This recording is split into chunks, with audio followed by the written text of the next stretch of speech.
In Washington, D.C. in 1965, Bernard is warned to be careful because they want to make an example out of him. He then prepares to testify before a congressional committee. His story begins in Texas in 1939. As a child, Bernard works as a shoe shiner outside a bank, listening to customers' conversations about finances and real estate investing. After his customers leave, he writes down everything in his notebook. One day, he stands by the window to learn more from a bank meeting, but a police officer sees him and pulls him away. A chase ensues and Bernard manages to escape, though the officer swears his father will hear about it. That night, Bernard's father scolds him for spying on white people, explaining how black men have been lynched for less. He sees the notebook and admits Bernard is very intelligent, but warns him that white men will never allow him to make money. However, Bernard is determined and swears he'll be wealthy one day. In Los Angeles in 1954, an adult Bernard is married to Eunice and they have a son. Today they're visiting Eunice's family and her uncle mentions that an aircraft company is hiring black men. Bernard declines the offer, saying he's trying to make money through real estate. His plan is to own property and earn income through rent. Since the family is currently renting a small shed from the uncle, the man becomes angry and accuses Bernard of being unwilling to work. After dinner, Eunice tells her uncle that Bernard is a genius and that things will improve soon. Later, she joins her husband in the shed and Bernard promises he'll get them out of there as soon as possible. The next day, Bernard takes Eunice's cousin Tony to work. Tony's friend Matt admires Bernard's car and assumes he's wealthy, so Tony tells him that Bernard owns buildings. Afterward, Bernard visits several buildings in a white neighborhood, carefully checking their condition and prices. Later, Bernard tells Eunice he's found the perfect building, but buying it would leave them with no money for renovations. Thinking they need a co-investor, Eunice decides to introduce Bernard to Joe, her former employer before marriage. Joe is very laid-back and jokes about everything, so Bernard can't take him seriously and refuses to work with him. The couple leaves without sharing their business idea, and on their way out, they see the governor arriving to visit Joe because they're friends. This still isn't enough to change Bernard's mind. Later, Bernard meets with Patrick, the owner of the house he wants to buy. Bernard asks him to loan $10,000 for renovations if he purchases the house, but Patrick refuses and explains his reasoning using calculations. His math contains errors, and Bernard immediately corrects them. This impresses Patrick, but he still won't loan the money. Before leaving, Bernard notices a calendar from Reed at Mid-City Bank. Bernard goes to that bank and asks for Reed. The secretary tells him Reed isn't available, though Bernard can see he is, meaning he's being turned away because of his race. Instead, Bernard decides to wait outside the bank. Eventually, Reed leaves work and Bernard immediately approaches him with a business idea that would benefit both him and Patrick. That night, Bernard tells Eunice he didn't get the loan. At that moment, he receives a call from Patrick, who has heard that Bernard used his name when speaking to Reed. Patrick asks if he thinks what he did follows normal business customs, and Bernard answers no. This makes Patrick happy because he likes people who don't follow conventional customs, so he announces that Bernard can go to the bank in the morning to get the loan with Patrick as his guarantor. Afterward, Eunice and Bernard go to a club to celebrate. Joe approaches Bernard and continues teasing him, making Bernard dislike him even more. The next day, Bernard and Tony are already working on renovating the property. One of the tenants sees them and confronts them for being in a white neighborhood. Bernard explains he's the new owner, but the elderly woman doesn't believe him. Moments later, Matt arrives to help, and Bernard asks if he'd be comfortable working for a black man. Matt answers that the only color he cares about is green money. The trio spends the day working hard on renovations. Soon 2 police officers arrive, saying the elderly woman complained about black men working in the building.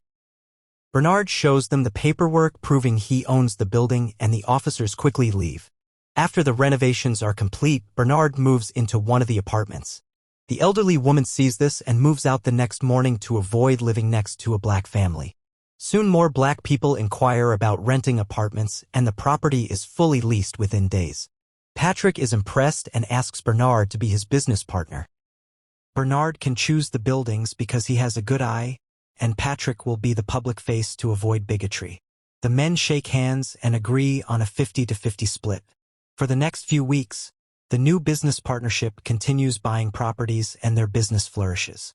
Matt and Tony help with renovations while Eunice chooses decorations. One day, Bernard asks Eunice for ideas for a large house, only to reveal this is their new home. Later, Patrick is found dead in his bed.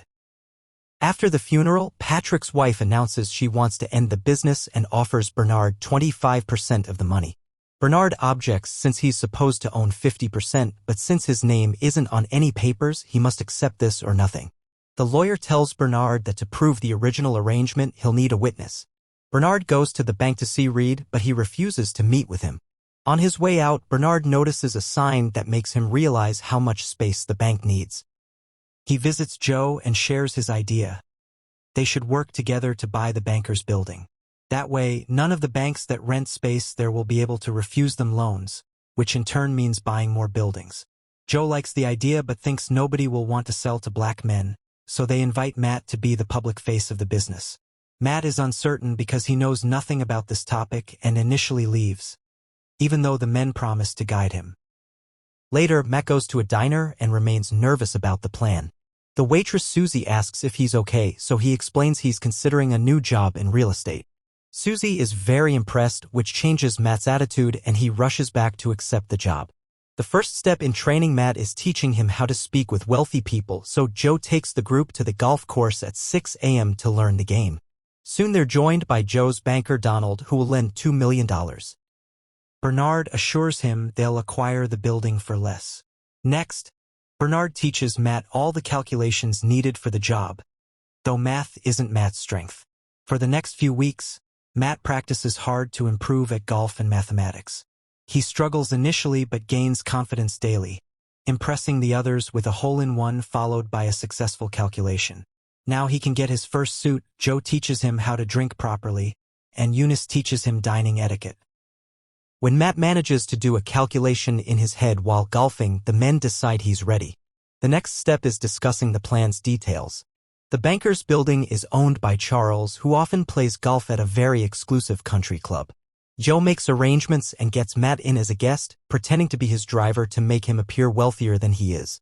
Using his golf skills, Matt impresses everyone and successfully arranges a meeting with Charles in his office. Joe and Bernard train him for a week, and when the day comes, Matt is ready to answer all of Charles's questions. He's memorized all the calculations and repeats them while pretending he's doing the math on the spot. In the end, Charles agrees to sell the building for $1,560,000. After the group celebrates, they begin redecorating the office, and their relationship with the bankers grows quickly. Soon they're getting the loans they need and buying numerous buildings in upscale white neighborhoods. This economic stability allows Matt to marry Susie. In just a few months, the trio becomes the biggest real estate businessmen in the state and even meet the vice president. A few years later, in 1963, Bernard returns to Texas with his family to visit his father. The old man is happy to see him and tells him how proud he is. The next day, he takes a walk with his son and has to explain why the water fountains are segregated. Bernard stops at the corner where he used to work and asks the new shoe shiner to shine his shoes, but the man refuses because he's black. Then Bernard stares at the bank where he learned everything and gets an idea. When Bernard returns to Los Angeles, he tells Joe he wants to buy the bank in Texas. Joe points out they know nothing about running a bank, which is very complex and will be even harder because Texans won't like a black man in charge. Bernard suggests they can use Matt again and explains there's a large untapped market because black people aren't allowed to borrow money. After a long argument, a very reluctant Joe agrees just to avoid losing Bernard as a partner, calling it a bad idea. Later, Donald helps Matt buy the Texas bank for Bernard and Joe. As part of the deal, the previous owner and his son Robert will retain a 20% interest. Afterward, Bernard starts visiting all black people in Texas to inform them that the bank has changed policies and now welcomes black customers. However, he asks them to keep it discreet since racist individuals won't approve of the bank doing this. All loans are processed through Bernard and Matt, and soon many black businesses in the neighborhood are flourishing. After 3 months, Robert, who still works at the bank, notices how many loans Matt has been approving and wonders where all these new clients suddenly came from. Matt dodges the question, and Robert becomes so suspicious that he starts following him. He finds him talking with Bernard and takes pictures. That night when Matt goes home, Susie admits she hates Texas. She also points out that Matt is only receiving a salary when he was supposedly promised to be a partner. The next day, Robert shows up at Bernard's house while he's meeting with Matt and Joe. He tells them he has no issue working for black people, but he's worried that if locals discover this, their business will fail. Then he shows them the reason for his concern. A letter from the U.S. Treasury Department announcing they'll conduct an inspection in 1 month because they've received anonymous complaints about the bank making too many unsafe loans. After Robert leaves, Matt takes his friends to look at a smaller bank to share an idea. They could buy this small bank and he can run it himself, then they can use financial techniques to divide the loans between both banks. That way the numbers will look less suspicious during the inspection. Joe and Bernard point out they still don't have enough experience to do something so dangerous, so Matt announces he'll stop helping them if he doesn't become a partner too. With no other choice, the duo agrees. Soon Matt buys the small bank, and on the first working day, Eunice pretends to be a cleaning lady to monitor things. Meanwhile, Tony takes Bernard around town so they can decide which loans go where. That night they meet at a restaurant with Matt to arrange everything and are devastated to see racist graffiti on the sign. The next day, Matt meets with a lawyer to sign all the paperwork. Later, Robert calls Matt to tell him some white people want to withdraw all their money because they think the bank is owned by the NAACP. That night, Bernard shows Joe a racist sign he found at the bank. He explains that 5 white people withdrew all their money while 9 were convinced to stay by Robert. Joe thinks it was Robert himself who started the rumors. A few days later, a federal bank examiner comes to the small bank to review the books, so Matt calls Bernard for help. However, Bernard doesn't know what to do because they'd never allow a black man in the meeting. Eunice tells him to pretend to be a servant, and when he refuses, she reminds him she did it many times to help them. Bernard says it's different because she's a woman, causing a furious Eunice to compare his flawed logic to what white people say about blacks. Realizing his mistake, Bernard agrees to put on a uniform and pretends to be a janitor at the bank. He cleans near the door to Matt's office to make gestures that will help him, but unfortunately the agent closes the door to prevent anyone from overhearing confidential information. Bernard has no choice but to walk away, and Matt becomes nervous as the agent starts finding problems with his story. Pretending he needs a file, Matt rushes to the bathroom to talk to his friends, who give him as much advice as they can. Unfortunately, when Matt returns to the office, the agent has discovered numerous mistakes in the books that he can't justify. Matt rushes back to the bathroom with the files, and Bernard immediately spots the mistakes too. Joe wonders how Donald could have missed that, and Matt has to confess he used a different man to speed up the process. This new lawyer was recommended by Robert, so Joe and Bernard angrily realize that Robert had planned to ruin them all along. That night, Bernard tells Eunice the meeting's final result: they have to sell 27 bad loans and cover all the markdowns themselves, which will cost $300,000. Later, Bernard and Joe tell Matt they won't help him. People like them could get into serious trouble if they're caught, and it was Matt's idea to buy the small bank, so it's his responsibility. The next morning, Donald calls Joe to tell him his bank bought all the loans from Matt's. Soon Joe and Bernard angrily burst into Matt's office demanding an explanation. Matt says this is just temporary so he can have more time to modify more books. However, the duo points out this is fraud. At that moment, agents from the Treasury Department arrive and announce the bank has lost its license. These men fire Matt and order all clients to leave, explaining the bank is closed until further notice. As soon as Joe and Bernard step outside, the FBI approaches them for arrest without explanation.